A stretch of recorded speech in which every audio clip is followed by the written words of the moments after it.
Okay, you've all heard now with the sentencing of Cash Out, man.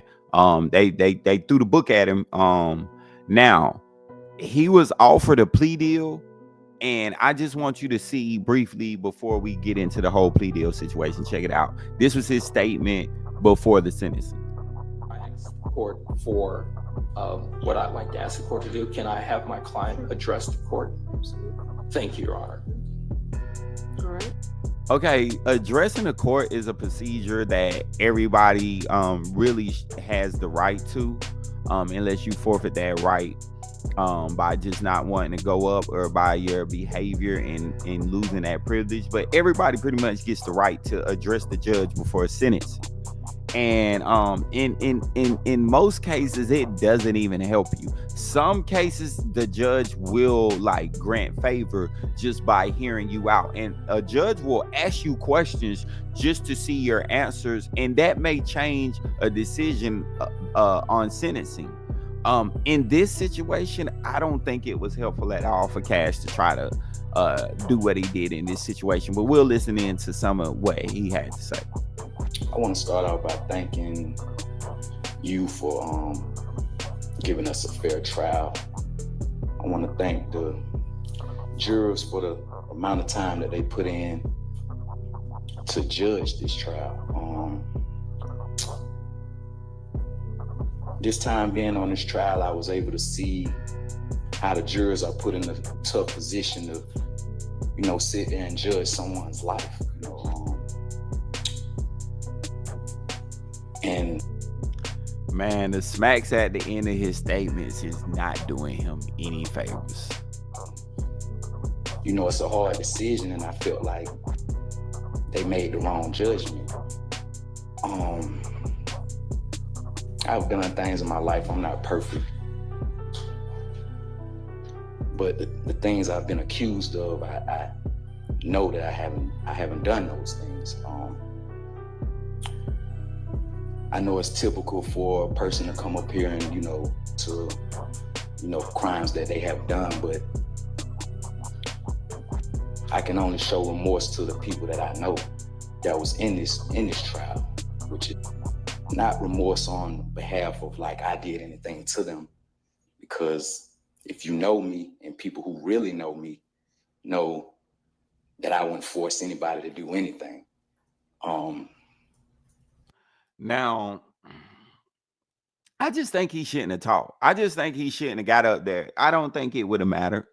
I think the judge would have sentenced him to what she sentenced him to. I don't think it would have mattered at all whether he spoke or not. But let's just look at the approach. He's basically saying like, I'm gonna apologize to them, but because they're involved, but at the same time, not because I did something wrong to them. Like it's just in a way he's trying to justify the whole actions of everything, and he just kind of continues on this trajectory of like that. If you want to check out the full thing, you can. I just wanted to kind of hit on that, and then like we're gonna get we can play some more. I dated women who were doing escort or whatever, however people want to look at it from a moral standpoint, but who was doing these things as a grown woman. I've only dealt with grown women. Nothing was forced.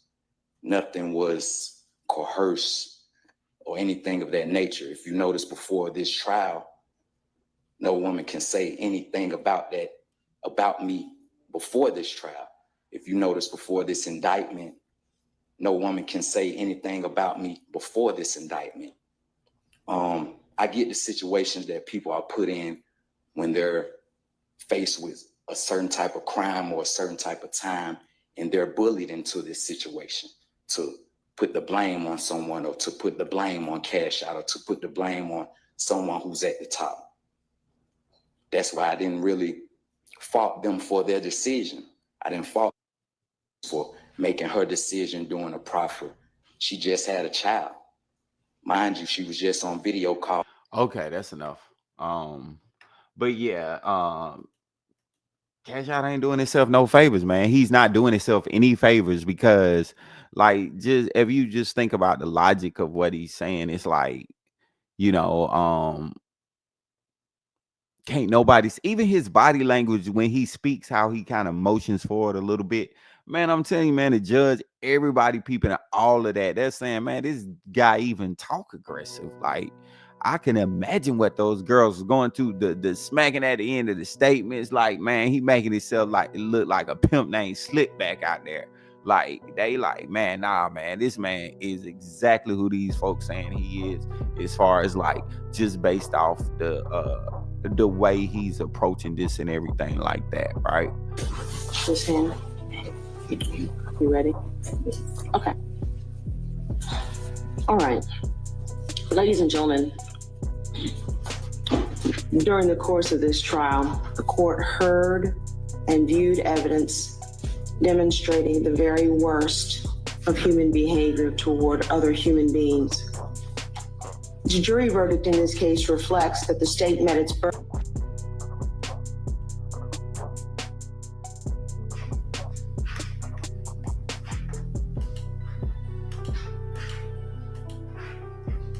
in proving beyond a reasonable doubt that the diabolical conduct of the defendants occurred. The sentencing to be meted out by Mr. John Michael Hakeem Gibson. Would you please stand? Okay. On count one, violation of the Georgia RICO Act, 20 years to serve in confinement to run consecutive with count 10. On count 10, rape, life in confinement.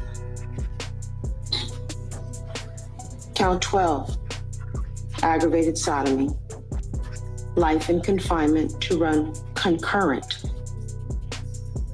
with count 10. Count 22, trafficking a person for sexual servitude, 20 years to serve in confinement to run consecutive with count 1. Count 23, trafficking a person for sexual servitude, 20 years to serve in confinement to run consecutive with count 22. Count 24, on the lesser included offense of battery, 12 months to serve in confinement to run concurrent with count 10. Count 25, possession of a firearm during the commission of a felony, 5 years to serve in confinement to run consecutive with count 23. Count 26, pimping, 12 months to serve in confinement to run concurrent with count 10. Count 27, pandering, 12 months to serve in confinement to run concurrent with count 10. Count 28, keeping a place of prostitution, 12 months to serve in confinement to run concurrent with count 10. Count 29, willful obstruction of a law enforcement officer, 12 months to serve in confinement to run concurrent with count 10. Count 30, simple battery, merges into count 24, battery. Count 45, possession of prohibited items by an inmate, 5 years to serve in confinement to run consecutive with count 25. Conditions of this sentence: no contact with any of the victims named in the indictment, to include Diamond Irvin or their families.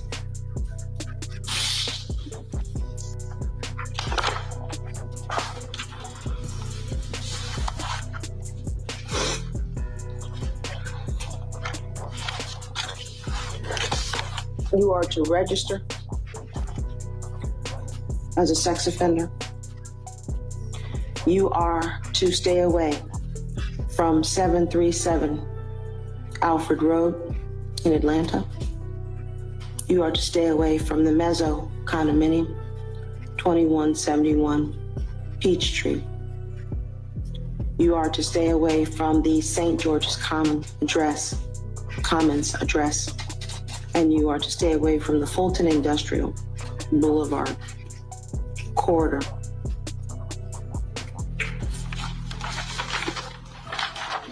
All right. Man, this is crazy to think about. When he was actually offered, the state's attorney put a 25-year deal on the table that was going to be a recommendation to the judge. And usually when the prosecutor's office gives out this type of recommendation, the judge usually signs off on it, because it's usually some loose ends to the case or whatever. It's a case where they're not too crazy about, they're not too gung-ho about going after somebody or something. But they still get like punishment that they feel is adequate to slowing them down or changing the way things are going with them. But that I couldn't believe Cash App actually said that to the judge. That probably pissed her off, but I think the sentence was what it was either way. I know those lawyers are going to talk up appeal type of talk to him, because that's the only thing to hear at this point. They're going to talk up appeals. Maybe you got some loopholes here or there. But notice, I want to say the key thing about this, just like the key thing with Diddy trial, the similarities in both these situations, they have accusers. I know it's a lot of people that say, well, what's the difference between this and this over here, or Hugh Hefner, or this guy, Larry, or this guy, right? It's because none of those Playboy bunnies came out and said nothing, or anybody that Hugh Hefner touched, none of them came out and said, hey, this dude coerced me, this dude raped me, this dude did that. They didn't have those type of accusers. And in order to take Hugh Hefner down, he would have had those type of accusers. And this guy, a lot of this stuff that's going on now with social media and different things like that wasn't around when Hugh was out there. So, but again, in both situations, there were disgruntled women. There were women that had flipped, that had said, hey, I don't like this because of XYZ. And see, that's the marked difference right there.